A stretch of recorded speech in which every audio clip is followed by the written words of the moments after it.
안녕하세요. 크립토 노마드입니다.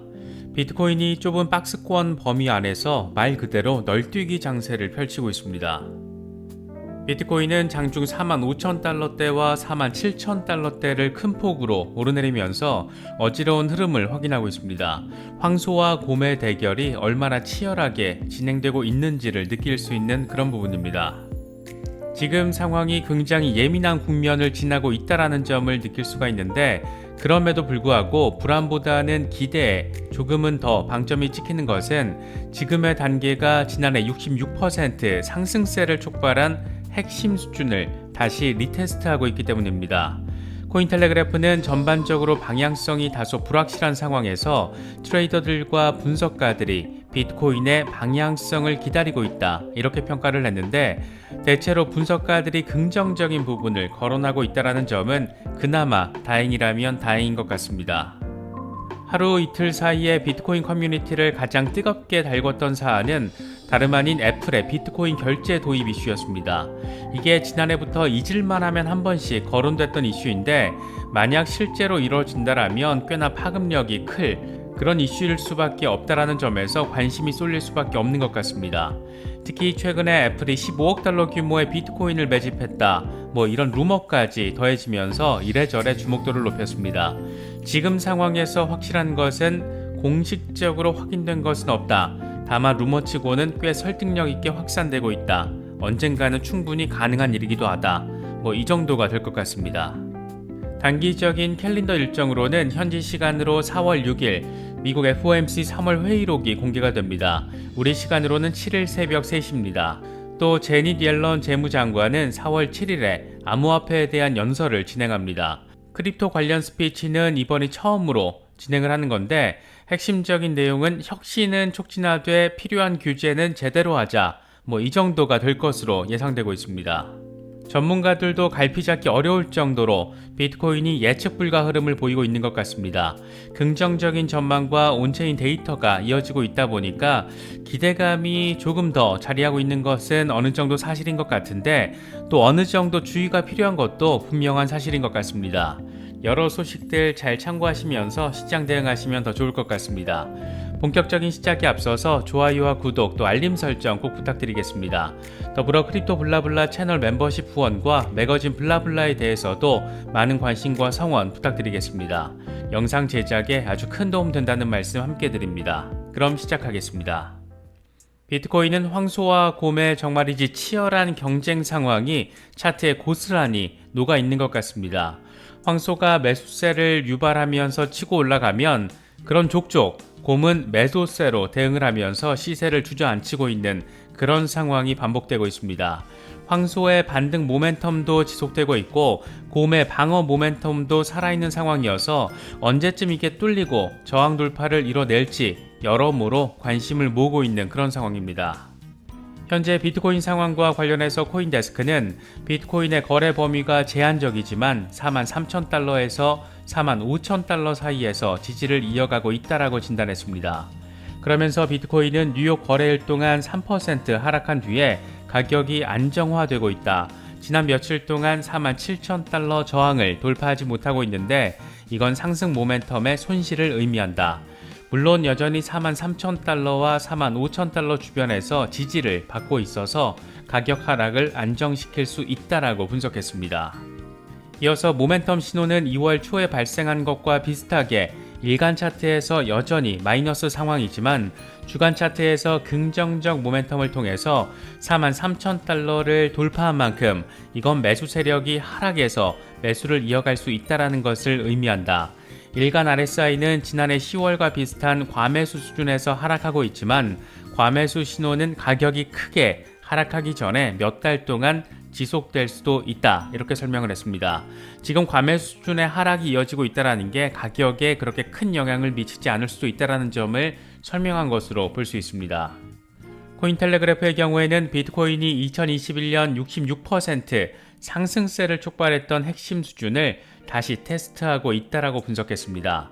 그러면서 지금 비트코인은 전반적인 방향성이 없는 가운데 트레이더도 분석가들도 비트코인이 어디로 향할지 기다리고 있는 상태다, 이렇게 설명을 했습니다.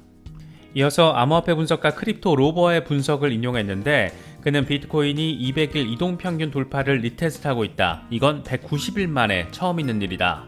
마지막으로 200일 이평선 돌파가 있었을 때, 그러니까 지난해의 경우에는 이후에 43일 동안 66% 상승세가 발생했다. 이렇게 분석을 했습니다. 이번에도 200일 이평선 돌파가 이루어질 경우에 큰 폭의 랠리가 이루어질 수도 있다는 건데, 현재 200일 이동평균선은 48,000달러 부근의 강력한 저항 영역에 자리하고 있는 그런 쉽지 않은 상태이긴 합니다. 익명의 암호화폐 분석가 렉트캐피탈의 경우에는 비트코인이 1분기를 의미 있는 수준에서 마감했다라는 점에 방점을 찍었습니다. 그는 비트코인은 3분기 연속 중간지대 저항 아래에서 분기 마감을 했다. 하지만 올해 1분기에는 비트코인이 과거와 비교했을 때보다 훨씬 더 높은 저점을 만들었는데, 이건 34,000달러 부근에서 매우 강력한 매수세에 따른 것으로 볼 수 있다. 이렇게 진단을 했습니다. 그는 또 볼린저 밴드의 변동성 지표가 강화되면서 주간 차트에 새로운 변동성이 나타나고 있다라고 덧붙였습니다. 블룸버그의 시니어 상품 전략가 마이크 맥클론의 경우에는 비트코인이 10만 달러에 도달하는 것은 시간 문제라면서 기존의 입장을 거듭 강조했습니다. 그는 러시아의 우크라이나 침공은 암호화폐의 장점을 알릴 수 있는 또 다른 이정표가 될 것이다. 이번 전쟁으로 비트코인을 디지털 준비금으로 만들어서 가치를 높여주고 이더리움은 인터넷의 담보물로 진화하고 있다. 수요와 보급화 추세가 전환되지 않는 한 10만 달러는 시간 문제다. 이렇게 내다봤습니다. 이더리움의 경우에는 지금보다 70% 정도 비싼 6,100달러가 적정 가격으로 보인다.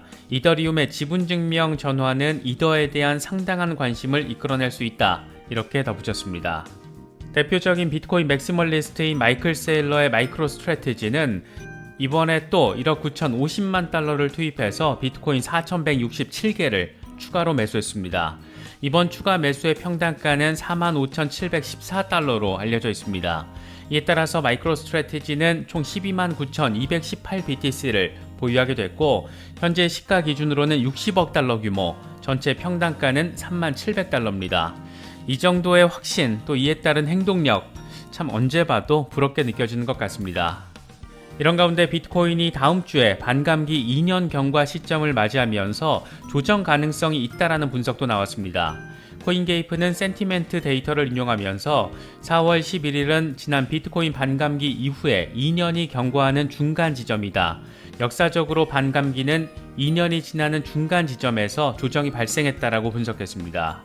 그러면서 역사적으로 비트코인은 반감기 515일에서 545일 이내 신고점을 경신한 뒤에 조정을 겪었는데, 흥미롭게도 지난 2020년 5월 반감기 이후에 518일 만에 69,000달러 신고점을 기록했다.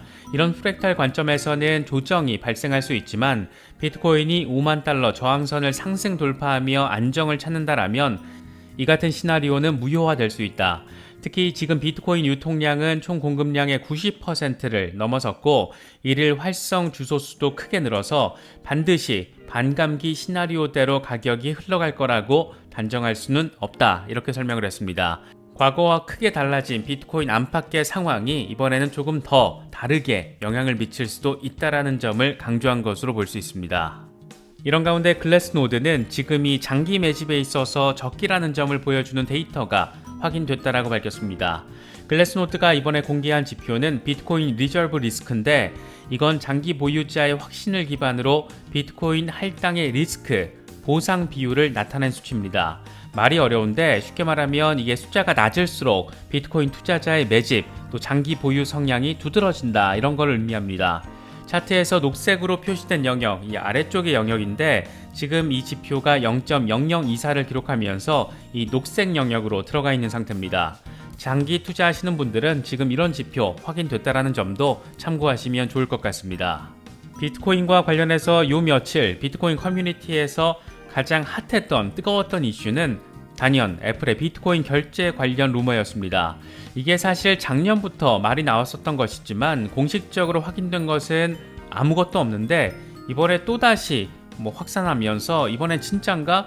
이런 반응들이 상당히 많았던 것 같습니다. 이와 관련해서 울프 오브 올스트리트의 진행자 스캇 멜커는 애플이 비트코인 결제를 도입할 예정이라는 루머와 15억 달러 비트코인을 매집할 수 있다라는 루머가 확산되고 있다. 이런 루머가 사실이라면 이번에 미국 마이애미에서 열리는 비트코인 컨퍼런스에서 공식 발표가 있어야 한다. 애플의 15억 달러 비트코인 매집과 관련해서는 어떤 설득력 있는 증거도 찾지 못했다. 이렇게 설명을 했습니다. 그는 이번에 루머가 이렇게 확산한 배경으로는 지난주에 스트라이크의 CEO 잭 말러가 비트코인 컨퍼런스에서 발표될 수 있는 내용의 단서를 포함한 트윗을 올린 걸 거론을 했습니다. 당시에 잭 말러는 사진에서 보시는 것처럼 애플 로고가 새겨진 모자를 쓰고 이 JP모건 체이스의 현금 인출기 앞에서 욕하는 제스처를 취한 사진 함께 트윗에 올렸습니다.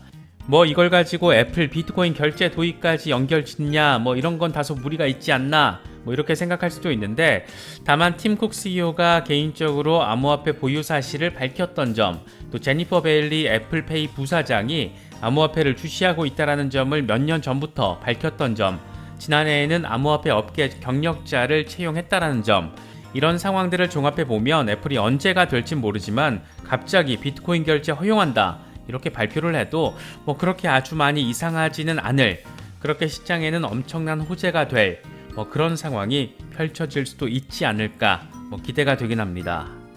이번 주에 단기적으로 챙겨야 될 캘린더 일정이 좀 있는데, 일단 현지 시간으로 6일, 우리 시간으로는 7일 새벽 3시 미국 연준의 3월 FOMC 회의록이 공개가 됩니다. 핵심 포인트는 단연 5월부터 고강도 금리 인상을 단행할지 이 여부에 대한 분위기 파악입니다. 이걸 앞둔 상황에서 라엘 브레이너드 연준 이사, 이 부의장 지명자가 인플레이션 억제의 중요성을 강조하면서 빠르면 5월에 연준의 대차 대조표 축소 작업이 시작될 수도 있다라는 멘트를 내놨습니다. 인플레이션 상황이 나아지지 않으면 더 빠른 긴축에 나설 수 있다, 이런 점을 시사한 것이어서 이래저래 시장에는 단기적으로나마 압박을 가할 수도 있는 그런 상황입니다. 또 하나는 제니 옐런 재무장관이 현지 시간으로 4월 7일 암호화폐에 대한 연설을 처음으로 진행하기로 해서 주목도를 높이고 있습니다. 암호화폐 업계의 책임있는 혁신, 리스크를 관리하는 포괄적이고 일관된 정책 프레임워크, 이런 부분들이 다뤄질 것으로 예상되고 있습니다.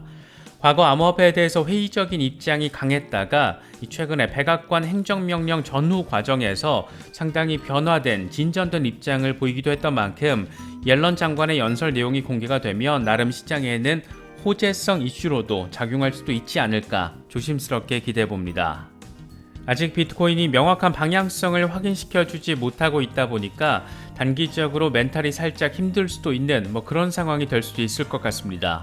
그런데 이럴 때 겁부터 먹고 덜컥 손절을 하면 진짜 무슨 머피의 법칙처럼 강세장이 열리더라, 그랬더랬더라, 이런 거 경험적으로 알고 계신 분들도 많으실 겁니다. 여러 소식들, 분석들, 전망들 잘 참고하시면서 그래도 나름 정보에 기반한 그런 투자 결정 내리실 수 있으면 더 좋을 것 같습니다. 이번에 준비한 영상은 여기까지입니다. 영상이 도움이 되셨다면 좋아요와 구독, 또 알림 설정을 꼭 부탁드리겠습니다. 영상 제작에 아주 큰 도움 된다는 말씀 함께 드립니다. 언제나 성투하시기를 기원하겠습니다. 시청해주셔서 감사합니다. 지금까지 크립토 노마디였습니다.